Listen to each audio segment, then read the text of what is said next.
good evening or good day to every one of you. My name is Dr. Peter Adole Agada. Today I'm going to do a bit of a historical, just expressing and telling the story of my life. Let me start with when I was born. I was born some 54 years ago, 17th November 1971 to be precise, in Enugu, in an army barracks. Abakpanike in Enugu State. To my parents, then Mr. Felix Alexis Agada is his name. Married then to my mom, Elizabeth Agada, both of them from Benue. My dad from the Ogbadibo, present Ogbadibo local government. My mom from both Ogbadibo and Ankpa local government back then. So I have a mixed parenthood. I can't remember so much about what happened to my life when I was born in Enugu, but I knew that by the time my dad was posted to Kano, I realized a bit of life, in Kano, between the ages of 4 and the ages of 7 and 8. We were in Bukavu Barracks in Kano, where I had my early primary education in the Army Children's School within Bukavu Barracks in Kano. I think I was barely in my second year at the primary school or so when my dad was again posted to Lagos. Ikeja Cantonment is where I think my full consciousness to life came about.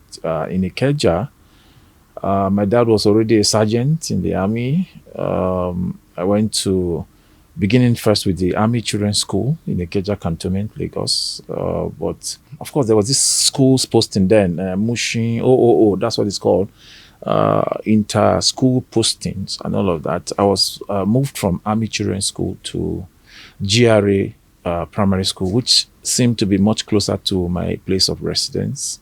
It was just 200-300 meters from my house across the fence between the army barracks and school was just by the fence, GRA primary school, where, yes, I can say that my real time in education began because I began to experience teachers, good teachers from Ghana, from India, and I had classmates from within the GRA community. So that was a lot of challenge. And this inspired my quick pickup and upgrade in academic excellence. I spent 3 years in GRA primary school between primaries 3 and primary 6, where we wrote the exams then for leaving primary to secondary school. It was called G2 exams, and we wrote my G2 exams, and then from there I passed and I was posted again from GRA primary school to Victory College Ikeja, where I had my secondary education. And it was a mixed school, boys and girls. Children came from the GRA, from Ikeja community, Agege area, and then from Maryland area where we were staying, and quite competitive, great teachers. In those days where you had Lateef Jakonde as the governor of Lagos State, most of our schooling was free. It was free education from primary school up to this point in time. Secondary was free education where we had supplies, we had books, we had math sets, we had good teachers. I'll never forget Mrs. Akonde, my great teacher and class teacher, was for the topmost and the best of the best in the junior primaries. I was in the science class, a leading member of the science class, or let me say the leading member of the science class. But just as I was about to be made secondary school senior prefect at the end of the 4th year, my dad was posted again, and we had to move out to Makurdi, where I had my last year in secondary school. At the government secondary school North Bank inside the army barracks, 72 battalion barracks. So my dad was moved there as then a warrant officer, and I had my last year where I wrote my WAEC and came out in flying colors. And JAMB around the same time, just a few months, I admitted to University of Jos to read architecture. It was a struggle at the beginning because it wasn't my intended course at the beginning, but eventually I studied architecture, and Of course, passed out of my first degree, master's, and then the interesting thing about that time is that before I was even out of school, I was already in practice. I think I started practicing by my second year during the IT period as an intern first, but I started getting challenging projects, and that aided my academics, and I came out tops. I think I was the first in the history to score over 63%, which was supposed to be a merit grade in the University of Jos, because most times the graduate of architecture come out 50, maybe 55, maybe some even just 40 and above, and it's a pass mark given to everyone. But I think I got above that. Graduated, had my youth service in Abuja, been posted to the FCDA then, Federal Capital Development Authority, the Department of Public Building. Served under the great architect John Alkali, architect Adeyo, architect Ademo, architect Mrs. Victoria Imande, who was my direct boss, architect Haiba, great man. I was posted to the Presidential Complex, which was under construction at that time. It's a construction that was happening right at the same time with the current National Assembly building. And then on one hand, while serving with FCDA, I was also doing a private support project for Mrs. Vicky Imande, who was then the architect in charge of building Family Worship Center, the first major private auditorium construction. They were a member of a church then, Family Worship Center. I also promptly joined in support of what Mrs. Imande was doing, and Pastor Ina Omaku of blessed memory, who was a great man who also influenced my movement to Abuja. So I joined the building team. I was a senior architect next to Mrs. Imande. And then, of course, I was located at the site most of the time. So I was working between Family Worship Center site and FCDA Presidential Complex project. These were the early days of my practice. In both projects, I was handling construction a lot of construction works. In Family Worship Center site, they were building quite rapidly. At the FCDA, we were also working very, very swiftly, trying to round up the Presidential Complex building and the National Assembly building then. So practice was great during these times. What stood out for me during this period is the Family Worship Center acoustic project. Young me, just about 26, I was challenged alone to handle the acoustics of that project.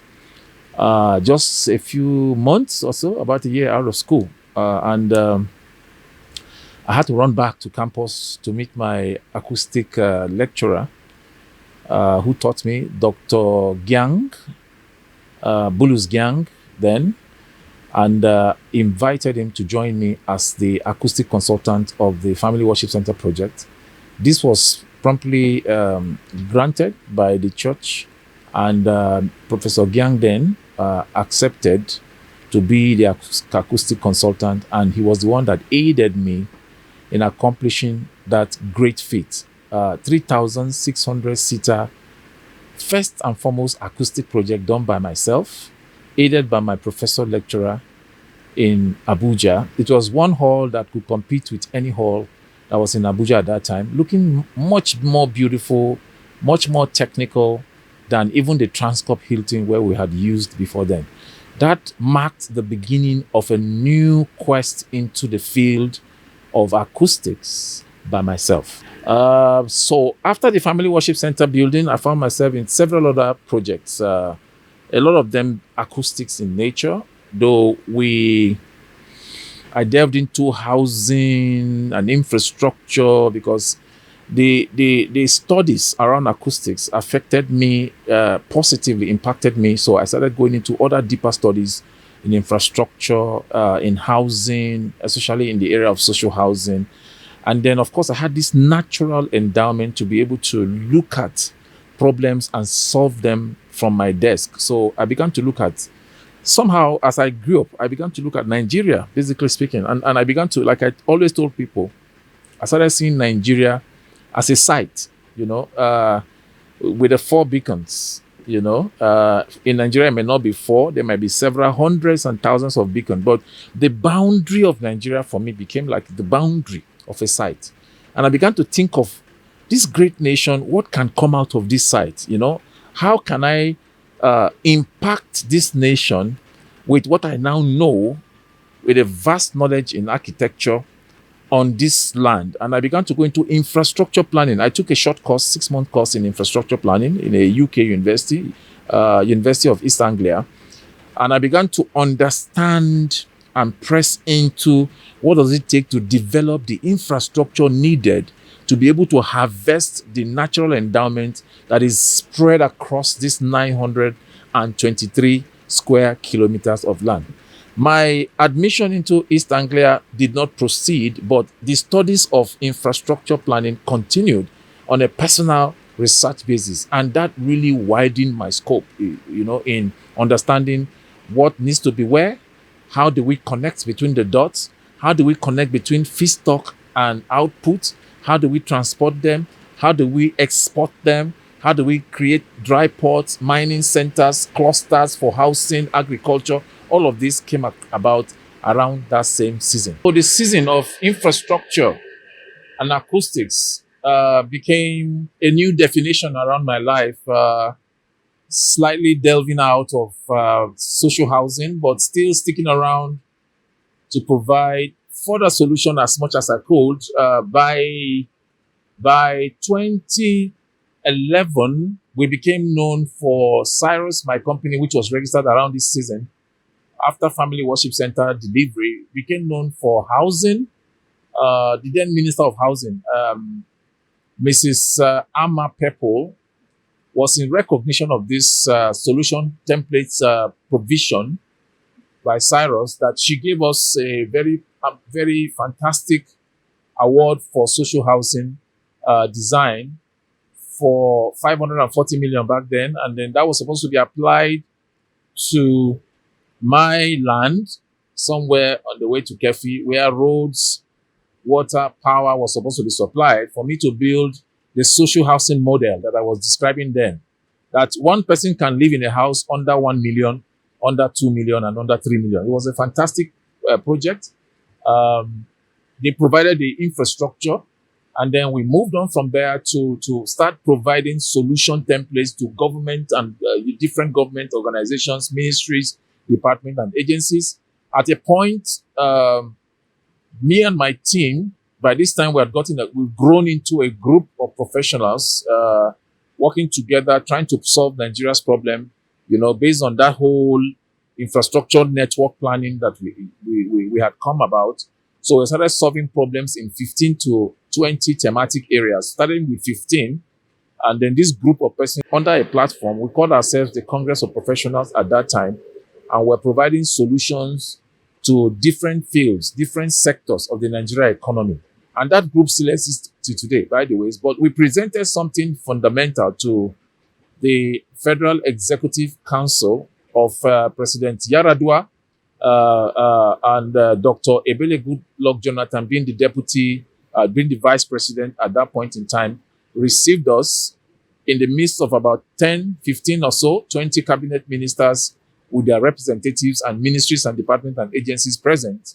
And we made a presentation where we had Nigerian Superhighway Network, Nigerian Gas Master Plan, a service trunk that conveys services, airstrips, dry ports, housing. It was a whole solution template that was presented to them at that point in time. Of course, the videos that came out showed that they were very appreciative of it. A partnership was struck, even though we couldn't go forward because of the MDAs involved during this time were not that cooperative. It clashed with the existing master plan, and there was no, we were not able to dovetail into what they were doing. Of course, we all know what Nigeria is all about. So we left that alone, but we kept on developing our ideas and our concept. Of course, it is what has led to what we call labordirect.com today. In between times, we also made presentations to the Nigerian Armed Forces when insurgency began to build up. and began to hold sway in Nigeria. I mean, when bombs began to blast around Federal Secretariat, around the Villa on Independence Day, it became a serious issue. So working with partners, international partners outside of Nigeria, and here we are trying to solve a housing problem, but we had to move into military and security network infrastructure at that point in time. So Dr. Peter Agada with his partners in a platform called Tyler Cyrus began to make submission and presentation to the Nigerian Armed Forces through the Defense Headquarters. We submitted a connection of solutions that is supposed to look after Nigeria's highway, Nigeria's border security, Nigeria's combat communications, push to talk on the CDMA, Nigerians' military communications frequencies were needed. We began to engage between the military, the frequency management committee, international partners. We had partners from Turkey, from the military group in Turkey called Aselsan, the Turkish Aerospace Foundation. We had a lot of partners in the US. We brought in this group called the Bright Star Group, from the US. We connected with the Department of Defense in the US. It was a private sector, public sector initiative, and the intent is to build a national defense network infrastructure that houses all the armed forces and the intelligentsia at the same time. This solution was called the Nigerian Armed Forces C4ISR network. It was called C4ISR net for the Nigerian Armed Forces and intelligentsia. Incidentally, this network was it formed part of the 30 most innovative and technological-driven solutions that brought Mr. Mark Zuckerberg to Nigeria in 2016 to assess and to celebrate. We presented, it was approved, it was tested, a proof of concept was done. The officers at the DHQ, Army, Navy, Air Force together, 4 units, DHQ, Army, Navy, Air Force together, signed off on this project, transmitted a result to the Minister of Defense, and an agreement was signed between our organization and the Ministry of Defense to build a Nigerian Armed Forces C4ISR network infrastructure that the Nigerian Armed Forces and intelligentsia will use to combat insecurity and insurgency in Nigeria. So after this phase, we went on to bring in the police, civil defense, the customs, the immigrations units into that same network. And we had built up something ready to go. It was called Nexagon, Nigeria's own version of Pentagon, a homeland security solution that was to take care of all these insurgencies that were seen all over the place. All this, we had predicted everything that you're seeing going on right now in the country. It was predicted that this was going to happen, and everything happening today was right before the eyes of all of us who thought through this, and the solution was already at hand. Then the next administration came, and we could not move forward with this powerful military network infrastructure. And then, of course, my international partners, frustrated as they are with what has happened, lost interest, and then, of course, everything fizzled away. Though the agreement that was signed between my company and the Ministry of Defense still subsists to date. It was never cancelled. It still subsists to date. And I believe that one day a government is going to come, maybe my government, where we'll bring everything back to the table and we will implement it. It's a solution that is easy, is foolproof, and could have solved all of these challenges we're having with insurgency today. So post my involvement with military network security architecture, I began to eye government and governance itself. And that was the beginning of another phase of my life, because I couldn't imagine the expenditure, the money spent from my pocket at this time, transporting military men across the world, the ESTA codes that were expended, and all of this effort of almost 3 to 4 years will just go down the drain because a government was changed from Goodluck Jonathan to Muhammadu Buhari, and then everything is gone. That was when I began to say, no, no, no, we have to get into office. And the quest to develop other further solutions began to come on me. And then we began to look into other detailed things. Next season was the season of Buhari Tunde Bakare's relationships that, of course, we were part and part of the likes of Nasiru El-Rufai, Obi Ezekwesili, Professor Patu Tomi. We began to build a network of professionals. Our network began to grow into people like that, of that caliber, who are in office, who are in government in one way or the other. And we began to provide other solutions, working in partnership with them, especially with Professor Patu Tomi. We went neck deep into the Big Tent, Congress of Professionals relationship. We will interview incoming leaders. At that point in time also was when we met Mr. Peter Obi towards the end of Muhammadu Buhari, who was about running for office, and then, of course, provided him solutions for infrastructure, for the consumption to production. His major campaign slogan was consumption to production. I and my team wrote the infrastructure, the power, the housing and urban development component of that. And of course, the elections were in front of us. And then after the election was now the era of the Obedient Movement. And of course, I was the director of finance of the Obedient Movement, leading the entire Congress of Professionals to collapse our structure, to work with the Obedient Movement, working very closely with Professor Patu Tomi. At this era, I also became the Honorable Minister of Infrastructure of the Big Tent. And of course, that is what I was doing, providing solution in the thematic areas where I am in charge, which is the area of infrastructure, until I had to resign my appointment of the Obedient Movement as Director of Finance. And of course, I still maintain my relationship with the Big Tent. But as we sit today, I am running for the presidency of the Federal Republic of Nigeria under the YPP. And all of these resources over the last 20 years are in my palm, ready to be deployed.